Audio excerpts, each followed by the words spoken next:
Hello friends, welcome to all of you on your channel science guru the best. Please like and share the video. अगर आपने channel को अभी तक subscribe नहीं किया तो सब्सक्राइब जरूर करना। ये वीडियो अपने फ्रेंड्स के साथ में भी शेयर करना। देखो, आज मैं क्लास 10th चैप्टर 8 आपके लिए लेकर आया हूँ, मेल रिप्रोडक्टिव सिस्टम। ये पढ़ेंगे हम इसमें।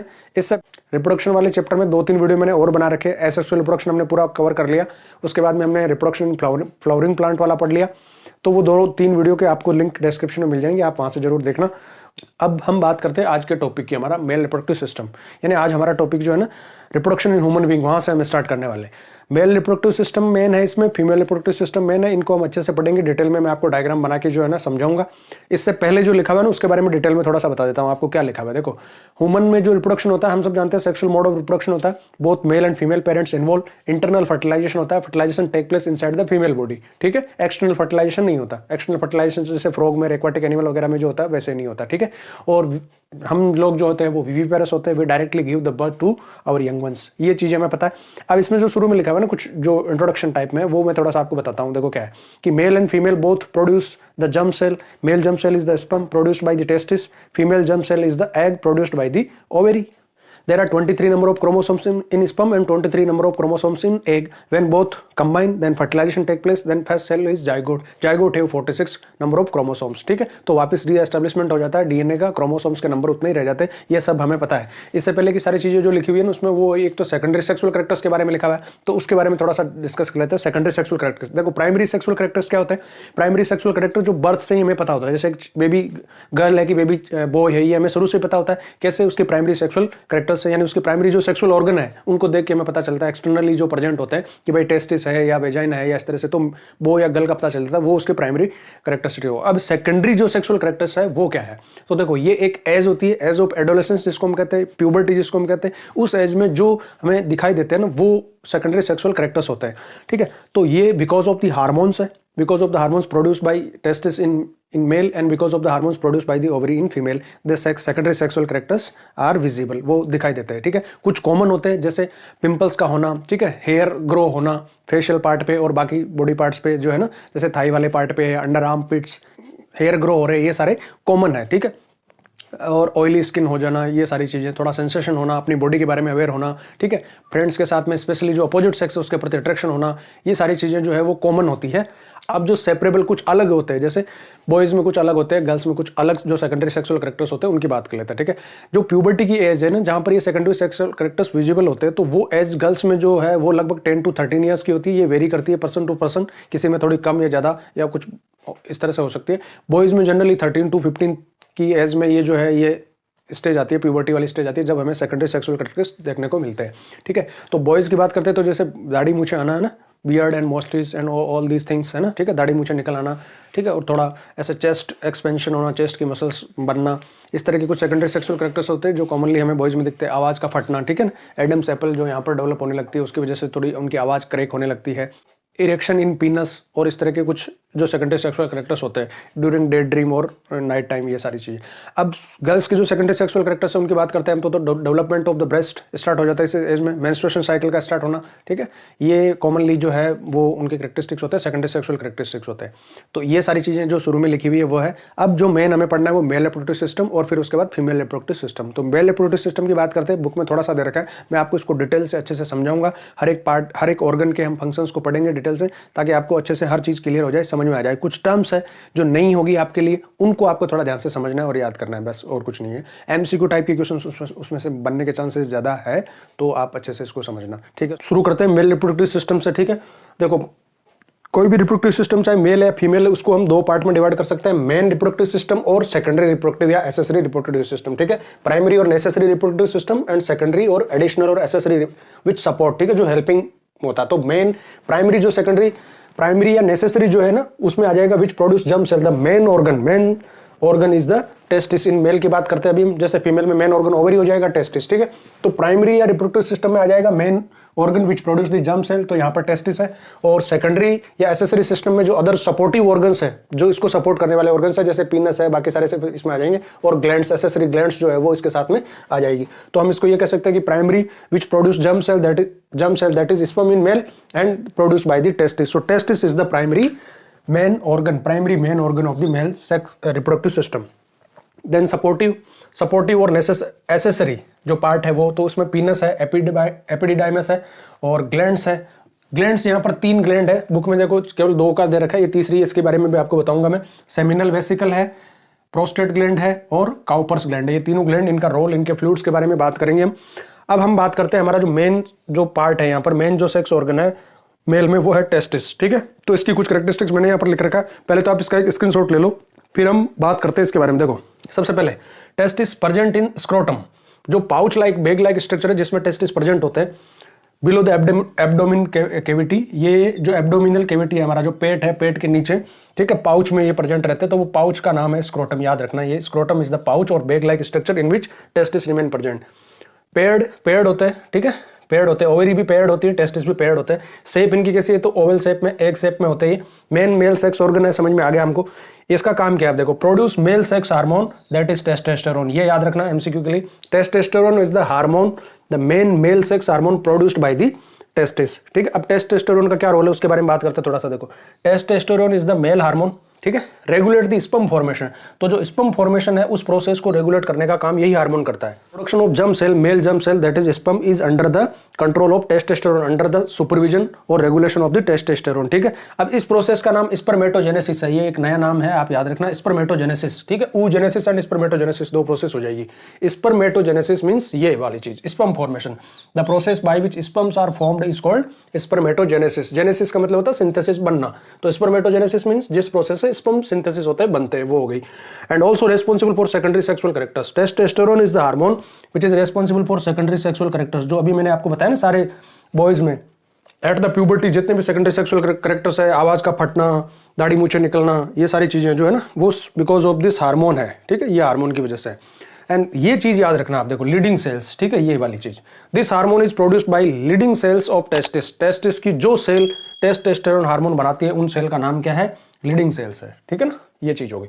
अब हम इसका डायग्राम बनाते हैं और इससे हम इसको समझते हैं, इसकी स्ट्रक्चर को वगैरह को, और इसके अंदर किस तरह से ये हार्मोन का फॉर्मेशन वगैरह होता है। तो डायग्राम देखते हैं, चलो। नेक्स्ट अब हम डायग्राम से समझ लेते हैं कि इसकी स्ट्रक्चर कैसी होती है, किस तरह से ये सारी चीजें होती है। ठीक है, यहां तक देखो मैंने आपको बता दिया, ये सारा प्रेजेंट इन स्क्रोटम। ठीक है, testis are present in scrotum, जो bag like, pouch like structure जिसमें ये प्रेजेंट होते हैं, इसका नाम है स्क्रोटम। ये स्क्रोटम है, ठीक है, बिलो द एब्डोमिनल कैविटी। अब यहाँ पर ये क्वेश्चन बनता है, why the testis are located below the abdominal cavity in scrotum. Scrotum में क्यों होते हैं, वो पाउच में क्यों होते हैं, एब्डोमिनल कैविटी के अंदर क्यों नहीं है? तो देखो इसका आंसर ये है, because sperm formation required low temperature. ठीक है, बॉडी का हमारा जो जनरल टेम्परेचर होता है, हमें पता है 37 डिग्री सेल्सियस होता है। इस टेम्परेचर पर स्पर्म फॉर्मेशन नहीं हो पाता।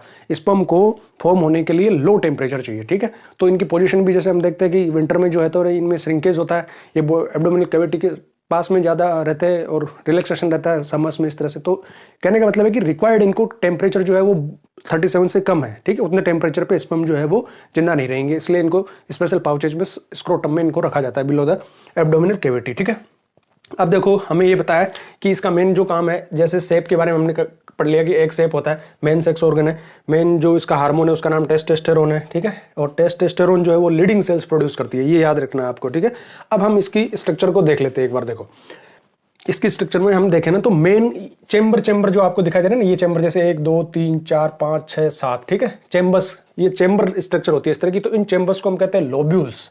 क्या कहते हैं, लोब्यूल्स, लोब्स बने होते हैं। लोब का मतलब होगा कंपार्टमेंट टाइप में। तो कंपार्टमेंट टाइप में इसकी स्ट्रक्चर होती है। ये एक टेस्टिस में कम से कम 12 से लेकर 20 तक के आसपास ये इतने लोब्स होते हैं। ठीक है, यानी अलग अलग चेंबर से बने हुए जिनको हम लोब्यूल्स कहते हैं। अब इन लोब्यूल्स के अंदर आपको एक ऐसा ये नेटवर्क सा दिख रहा है, कोइल्ड स्ट्रक्चर। ये जो कोइल्ड स्ट्रक्चर है इसका नाम है सेमिनिफेरस ट्यूब्यूल्स। ये जो सेमिनिफेरस ट्यूब्यूल्स होती है, यही मेन जो है वो ट्यूब्यूल्स या ट्यूब्स है जिनके अंदर स्पर्म का फॉर्मेशन होता है। यानी स्पर्म फॉर्मेशन कहाँ होता है, सेमिनिफेरस ट्यूब्यूल्स में होता है। यानी ये इसकी यूनिट है। जैसे नेफ्रॉन क्या है, किडनी की यूनिट होती है ना, nephron is the unit, structural and functional unit of the kidney. Same ऐसे ही सेमिनिफेरस ट्यूब्यूल्स को हम कह सकते हैं कि structural and functional unit of the testis. ठीक है, यहाँ पर ये लीडिंग सेल्स होती है विच प्रोड्यूस द टेस्टोस्टेरोन हार्मोन। तो टेस्टोस्टेरोन प्रोड्यूस करने वाली लीडिंग सेल्स कहाँ होती है, सेमिनिफेरस ट्यूब्यूल्स में होती है। सेमिनिफेरस ट्यूब्यूल्स कहाँ होती है, लोब्यूल्स में होती है। ठीक है, ऐसे कंपार्टमेंट टाइप की इसकी स्ट्रक्चर होती है। अब ये जितनी भी ये 3 to 5 सेमिनिफेरस ट्यूब्यूल्स हो सकती है एक कंपार्टमेंट में। ठीक है, ये ट्यूब्स जो होती है, स्पर्म फॉर्मेशन जो होता है वो इन ट्यूब्स के थ्रू होता हुआ, अब यहाँ से देखो जितने भी कंपार्टमेंट से ये ट्यूब निकल के आ रही है सेमिनिफेरस ट्यूब्यूल्स, वो सारी ज्वाइन हो रही है आपस में। ठीक है, ये ज्वाइन हो रही है यहाँ पर, ये ज्वाइन होके यहाँ अपर पार्ट में कम से कम यहाँ पर ये 7-8 ये निकलती है, ठीक है, ये ट्यूब्स बाहर निकलती है। तो ये जो ट्यूब यहाँ पर बाहर निकल रही है जो स्पर्म को लेकर आ रही है, कहाँ पर, इसमें एपिडिडाइमिस में, है ना। यहाँ इसके बाद इस पर फॉर्मेशन यहाँ होता है, स्पर्म फॉर्म होने के बाद में जस्ट बाद में वो रिलीज कर दिए जाते हैं, किसमें, इस पार्ट में, एपिडिडाइमिस में। एपिडिडाइमिस में वो थोड़ी टाइम के लिए रहते हैं, उनको मेच्योरिटी यहाँ मिलती है, वो उनका स्टोरेज होता है यहाँ पर। तो यहाँ ये ट्यूब जो इनमें लेकर आ रही है, यहाँ पर इसको रिलीज कर रही है स्पर्म को, वो लेके आ रही है। इन ट्यूब का नाम है देखो वास एफरेंस, ठीक है, वास एफरेंस या एफरेंट डक्ट हम कहते हैं, कंफ्यूज मत होना, बुक में केवल ये दे रखा है आपको, देखो वास डिफरेंस। तो वास डिफरेंस को तो हम स्पर्म डक्ट भी कहते हैं, ठीक है, ये अलग है।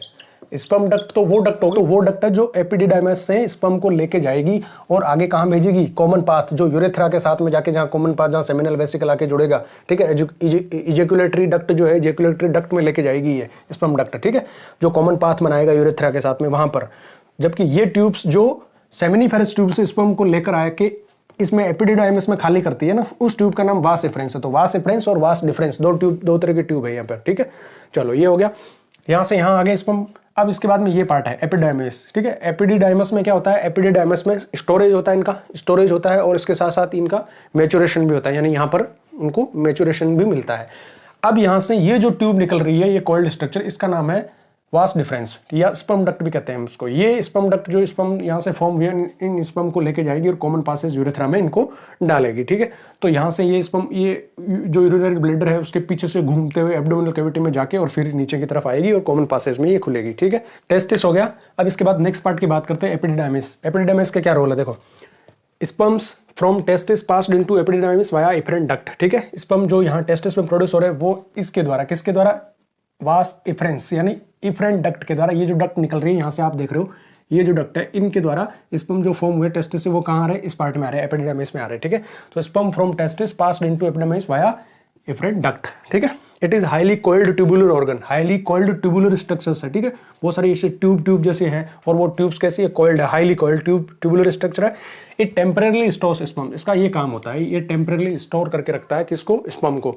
देखो अब इसका जो मेन फंक्शन है ना वो ये है, ये काम की चीज है। Sperm matures in this part, sperms की जो मैच्योरिटी है वो यहाँ आती है। अभी तक जो स्पर्म यहाँ टेस्टिस में फॉर्म हुए ना वो भी मैच्योर नहीं है, इमेच्योर स्पर्म्स है, यानी वो फर्टाइल नहीं है। इनको फर्टिलिटी यही इसी पार्ट में आके मिलती है, उनको न्यूट्रिशन मिलता है, ठीक है, उनको एनर्जी सप्लाई होती है और उनको फर्टाइल बनाया जाता है इस पार्ट में। So they get mobility and fertility. Sperms travel very fast, है ना, बहुत मोबाइल होता है वो बहुत ज्यादा। तो जो मोबिलिटी है और फर्टिलिटी है वो इनको इस पार्ट में मिलती है, ठीक है। तो स्पर्म्स मैच्योर हियर, ये कह सकते हैं हम, किस पार्ट में, एपिडिडाइमिस वाले पार्ट में, ठीक है। अब हम देखते हैं आगे इस पार्ट का क्या रोल है। ये जो अगला पार्ट है हमारा, vas deferens. What is the role of vas deferens? Vas deferens also called sperm duct, vas deferens and sperm ducts.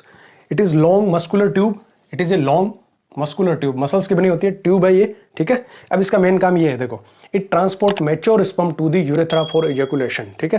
Transport करना है, transport the mature sperm to the urethra for ejaculation. Ejaculation के लिए urethra तक लेके जाने का काम है, इसका काम है किसका, स्पर्म डक्ट का, मैच्योर स्पर्म को ट्रांसपोर्ट करना। देखो यहाँ पर दो डक्ट आई है, एक तो आई है वास डिफरेंस या स्पर्म डक्ट, ये भी ट्रांसपोर्ट करती है स्पर्म को। एक आई थी इससे पहले यहाँ पर इफरेंट डक्ट, ठीक है, वास इफरेंस, दोनों ही ट्रांसपोर्टेशन का काम करती है। लेकिन ये इमेच्योर स्पर्म को ट्रांसपोर्ट करती है और ये मैच्योर स्पर्म को ट्रांसपोर्ट करती है, क्योंकि मैच्योर कहां होते हैं स्पर्म, यहां पर एपिडिडाइमिस में मैच्योर होते हैं, ठीक है। तो it also transport the sperm from testis to epididymis. ये कौन हो गई, वास एफरेंस हो गई। Vas deferens transport the immature sperm from testis to the epididymis, and vas deferens is the tube that is also called sperm duct, is transport the mature sperm from epididymis to the urethra, ठीक है। तो ये दोनों tube होगी जिनका role हो गया, confuse मत होना, वास इफरेंस और वास डिफरेंस।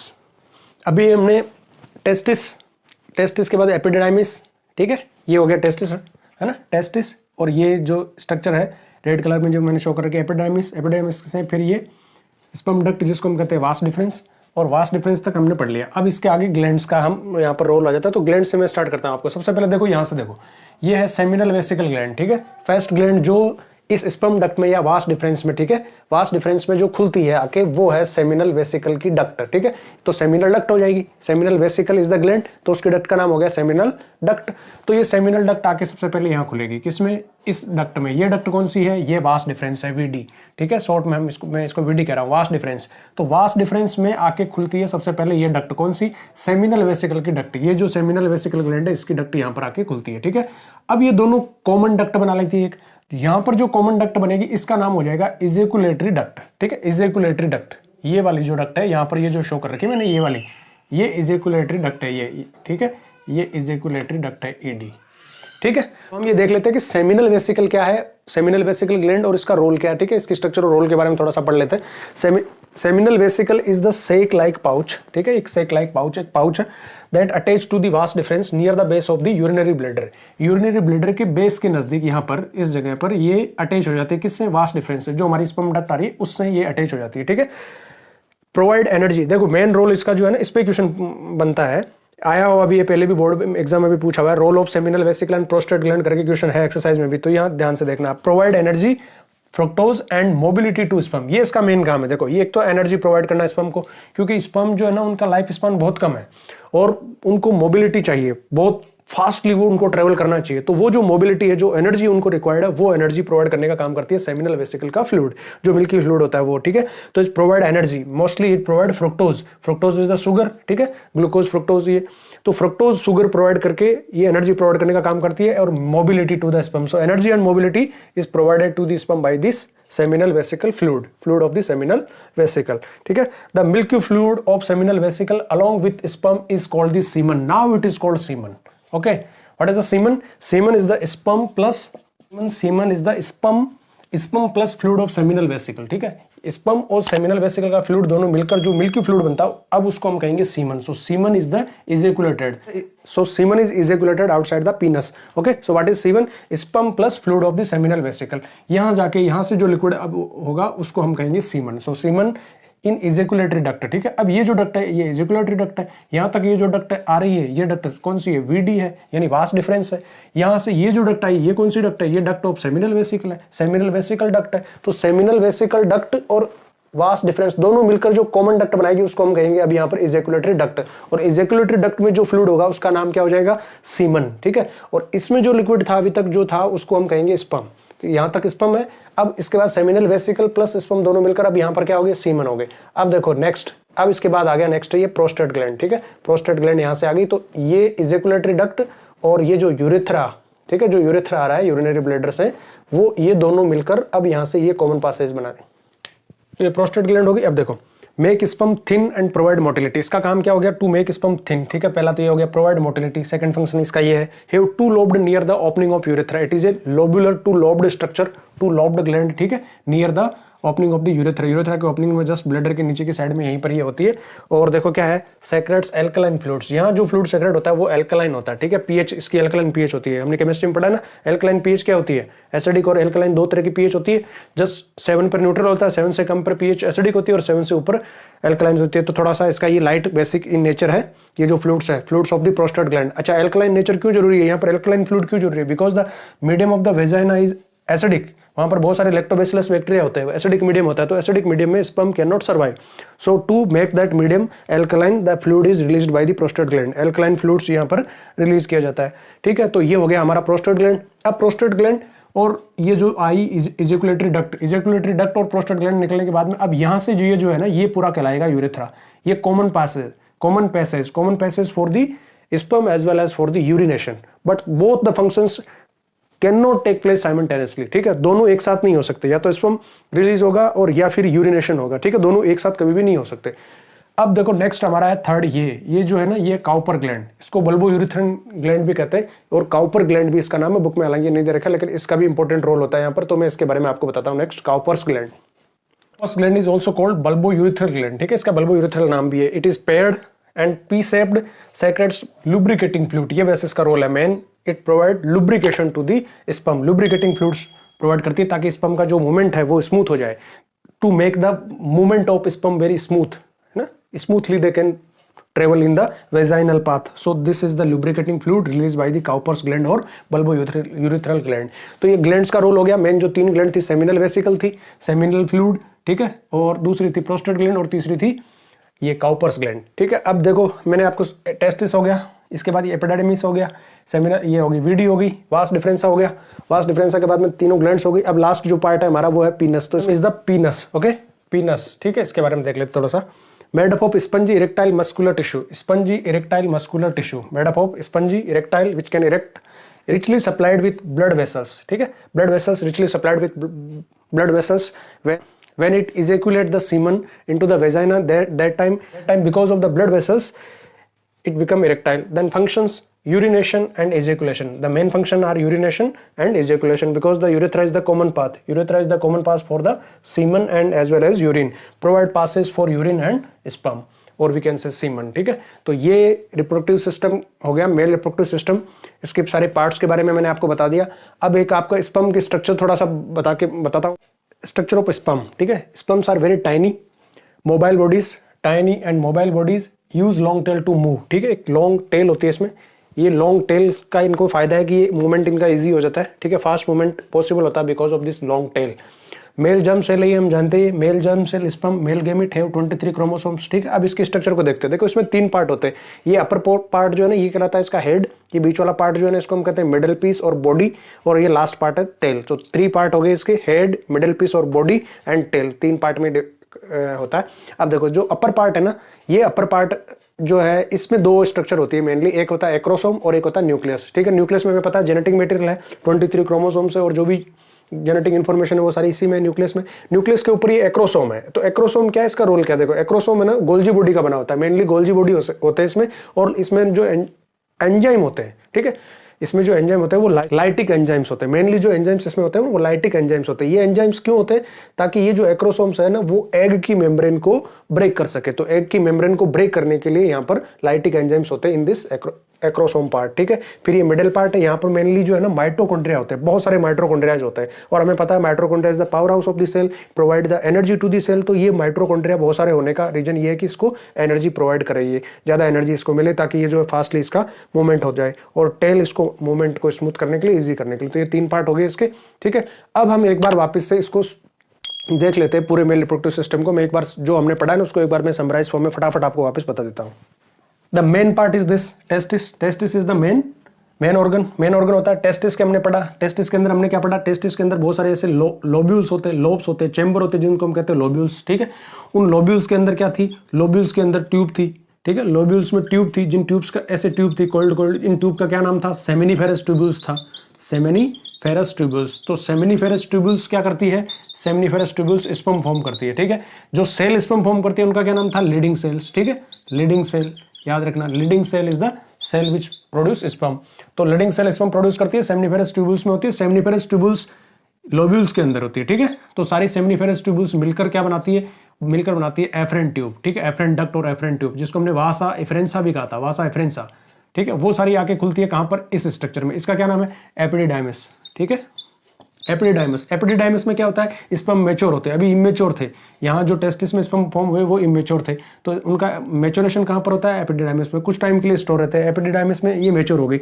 अब यहाँ से जो ट्रांसपोर्ट होकर लेकर आएगी वो ट्यूब, जिसका नाम है वीडी यानी वासा डिफरेंसा, वास डिफरेंसा, ठीक है, वास डिफरेंसा, और जिसको हम स्पर्म डक्ट भी कहते हैं। तो ये 3rd पार्ट हो गया हमारा, वास डिफरेंस और स्पर्म डक्ट, जो ऐसे घूम के पेट में जाके, एब्डोमिनल कैविटी में जाके, और ये ब्लेडर के पीछे से यूं चक्कर मार के पीछे से यहाँ पर आती है, ठीक है। यहाँ तक हो गया। अब इसके बाद था ग्लैंड। यहाँ से ग्लैंड का हो गया स्टार्ट। 3 ग्लैंड है, सेमिनल वेसिकल, प्रोस्टेट ग्लैंड और काउपर्स ग्लैंड। सबसे पहले seminal vesicle. Seminal vesicle gland में क्या है? सेमिनल फ्लूइड है। सेमिनल फ्लूइड मिक्स हो जाएगा किसमें? यहाँ पर जो आ रहा है, क्या आ रहा है? स्पर्म प्लस सेमिनल वेसिकल का फ्लूइड मिलकर अब यहाँ बना लेगा सीमन। तो सीमन क्या था? Sperm plus fluid of seminal vesicle. ये बन गया कहां पर? ये बन गया इजेकुलेटरी डक्ट में। ये अभी इजेकुलेटरी डक्ट होगी, duct of seminal vesicle plus ये VD, vasa deferens, vas deferens plus seminal vesicle की डक्ट मिलकर बन गई इजेकुलेटरी डक्ट। इजेकुलेटरी डक्ट आके खुलती है कहां पर? यूरेथ्रा में। ये जो यूरेथ्रा है, यूरेथ्रा और इजेकुलेटरी डक्ट अब आगे मिलकर बनाएगी common passage for the urination as well as sperm. अब हमने यहाँ पर पढ़ा था सेमिनल वेसिकल का रोल। तो सेमिनल वेसिकल का क्या रोल था? Seminal vesicle provide energy and nutrition to the sperm. Then फिर आगे यहाँ पर अपना ये वाली ग्लैंड जो 2 लोब स्ट्रक्चर होती है, कौन सी?